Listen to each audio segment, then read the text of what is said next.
Hey everyone, Ace here, giving it to you straight with day 6 of the vlog challenge. Today, my friend sent me a little meme, but it was a quote from a woman. Her name was Heidi. I forget her last name, but I'm going to be putting it up on the screen. You can read it for yourselves. I'm going to read it to you right now. I think it was very, very important. It's a very important quote, in my opinion, in terms of this healing journey and transformation journey that many of us are on. And I think it speaks to a lot of us who have had to make moves in our lives over the past year in terms of specifically of removing people that we love because they're no longer serving us and they're no longer helping us grow. So it starts with this. To love someone long term means to attend 1,000 funerals of the people they used to be. The people they're too exhausted to be anymore. The people they don't recognize within themselves anymore. The people they grew out of, the people they never ended up growing into. We so badly want the people we love to get their spark back when it burns out, to become speedily found when they are lost. But it's not our job to hold anyone accountable to the people they used to be. It is our job to travel with them between each version and to honor what emerges along the way. Sometimes it'll be an even more luminescent flame, and sometimes it'll be a flicker that disappears and temporarily floods the room with a perfect and necessary darkness. One of the hardest things I've had to deal with and handle this past year or two has been removing people from my life because they can't accept the person I've become. I had to let go of a lot of my best friends from my childhood, my brothers, my ride or die, because they just wouldn't accept the fact that I am who I am now and I'm no longer that person I used to be. They wanted me to continue being where they were on the vibration that they're on, and though I respect where they are, they didn't give me that same respect. That's the matrix. It's this idea that we're further along than we are, that we're more enlightened than we are, that we're nicer than we are, that we're kinder than we are. Something big I realized this year was that I had a massive amount of imposter syndrome, and I really didn't understand. I've heard a lot about it being an entrepreneur, imposter syndrome this, imposter syndrome that, but what I've come to understand about imposter syndrome is that it's because we're full of shit, and we know it. We don't believe in ourselves. So what do we have to do to believe in ourselves? We got to make it real by doing it, whatever that is. Whether it's losing the 50 pounds we're trying to lose, whether it's going to therapy, whether it's joining the military, whether it's getting that college degree, or whether it's going out and starting your own business, selling seashells on the seashore. Because at the end of the day, who we become in each moment is exactly who we're supposed to be, and we're never not on time. And surrounding ourselves with people who don't embrace our evolution is only going to hold us back, create decay, suffering, and a lot of pain. And the world has plenty of pain right now. We have plenty of pain in this world. And I really believe that at this point in time, we really need to surround ourselves with those people that will elevate us and help us evolve and support us in that evolution, support us in us trying something new, being something a little different, speaking differently, thinking differently. How about even taking care of ourselves? I used to think, man, I have so many friends and I have all these people and I have all these things and I don't get in arguments with nobody. Well, I realized it's because I conformed to everybody. I realized that I capitulated to everybody because I was so scared of what people thought and rocking the boat and ruffling feathers that I just didn't want to deal with the confrontation. And so I let people walk all over me without even realizing I was doing it, becoming bitter and resentful to myself, projecting it outwards onto others, and not embracing my own evolution. And this past year, specifically in 2020, with the whole COVID hoax and everything going crazy, I'm very grateful for that, though. I'm grateful the world shut down. I'm grateful I had a time to relax and to rest and to stop. When was the last time our world stopped? I don't think it ever has.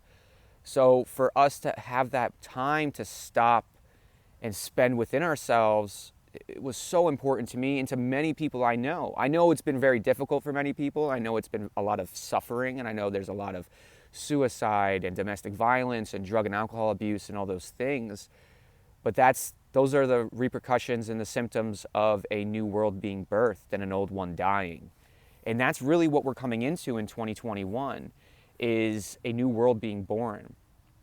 And those who are full of fear and those who are stuck waiting for everything to go back to normal or accept that this is a new normal, they're in for a rude awakening, because people are waking up every day, and we're realizing that we need to be around good people with high energy, high vibes, because it's physically what we need to continue to evolve and to continue to walk our path with the least amount of resistance and the least amount of suffering.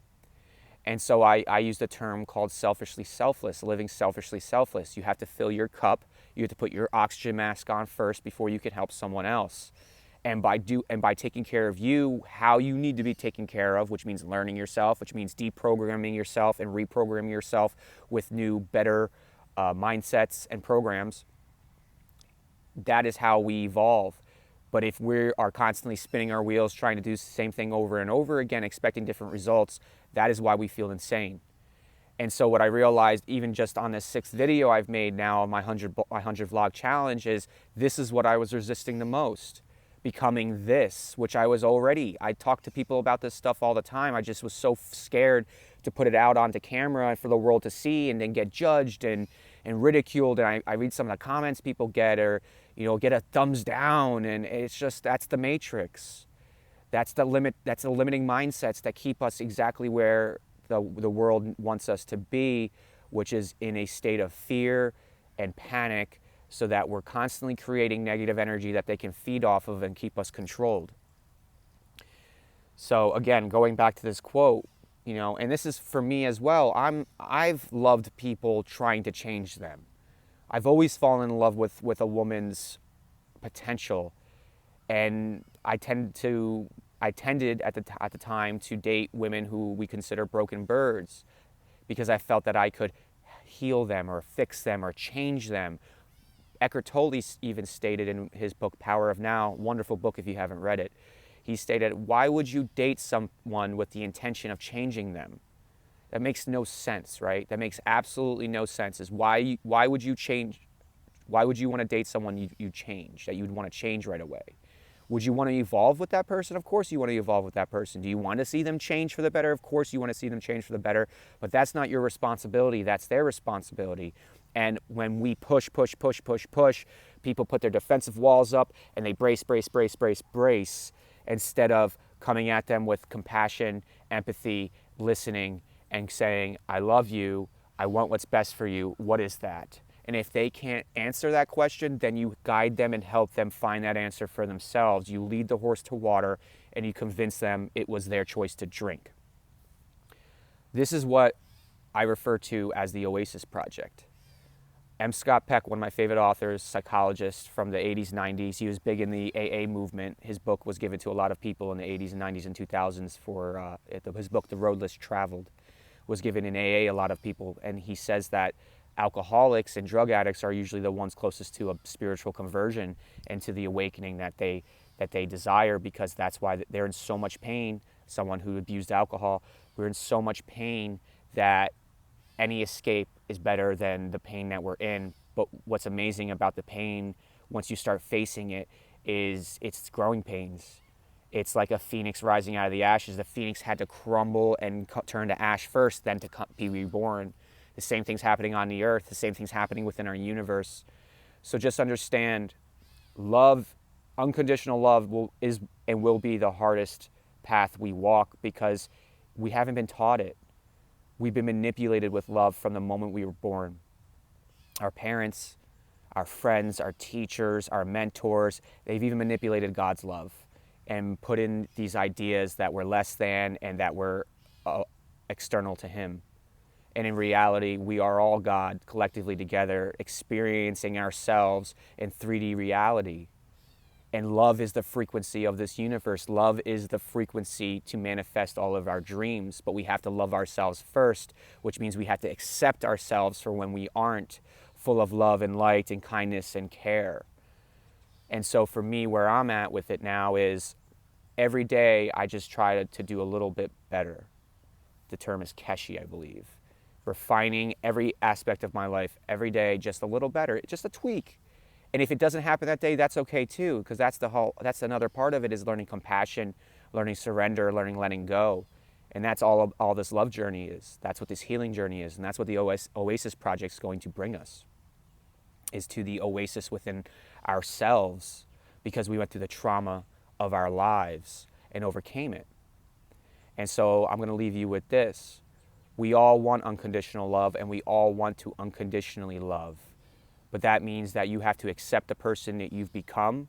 You have to accept the fact that a part of you has died, and you also have to allow those people in your life to do the same, and then you have to support them in the same way. If we're constantly trying to change people to the people we want them to be, they're never going to be who they're supposed to be. And that's the frequency that they've been given. That's the frequency we've been given, a unique vibration that no other entity in the entire universe has but ours. And the more we're authentic ourselves, the more we embrace who we are and who we've always been, that frequency reverberates throughout the universe, and it's healing. Our only reason to be on this planet is to experience contrast, to grow our souls, to learn as much as we can, and to move on with love and light.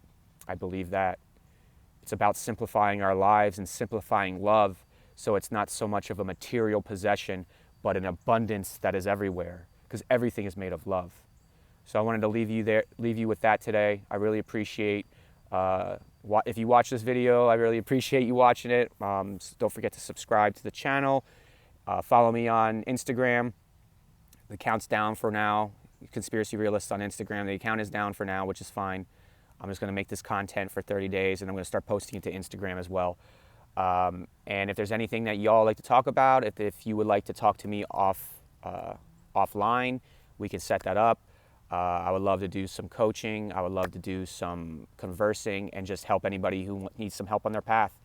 You know, sometimes all you need is a good listener and someone who's been there and done that to help validate where you're already going, where you know you need to go.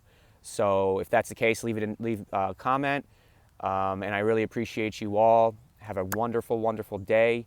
And I'll see you again tomorrow. Take care.